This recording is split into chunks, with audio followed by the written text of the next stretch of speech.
জীবনের এটাই নিয়ম, একজন সরে যায় বলেই আরেকজনের জায়গা হয়।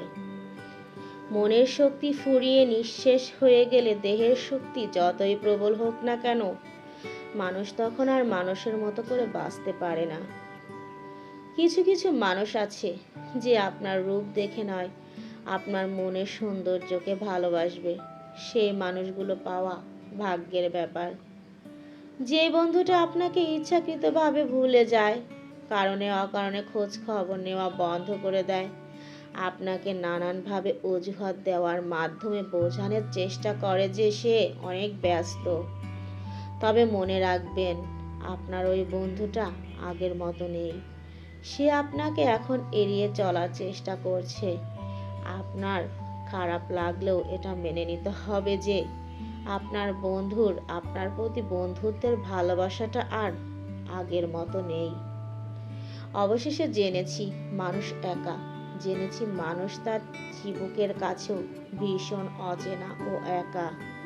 এক দেখায় বা প্রথম দেখায় ভালো লাগাটা আবেগ, আর দেখতে দেখতে ভালো লাগাটা হলো সিদ্ধান্ত।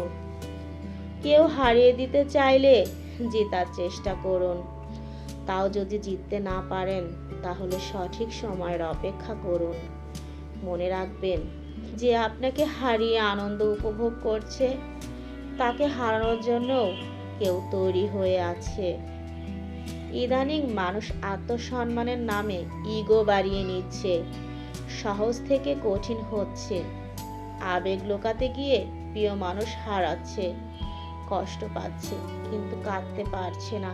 ব্যক্তিত্ব দেখাতে গিয়ে অহংকারী হচ্ছে, স্মার্ট হতে গিয়ে অশ্লীল হচ্ছে, স্ট্রেট ফরওয়ার্ড সাজাতে গিয়ে অভদ্র হচ্ছে, উচ্চশিক্ষা প্রতিষ্ঠানের নাম ব্যবহার করে নিজেকে শিক্ষিত দাবি করছে।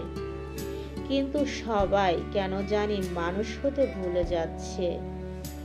অন্যকে খুশি করুন, তবে নিজের ভালো থাকা নষ্ট করে নয়। মানুষ সবচেয়ে বেশি দুঃখী তখনই হয় যখন মানুষ নিজের চেয়ে অন্যকে বেশি প্রায়োরিটি দেয়।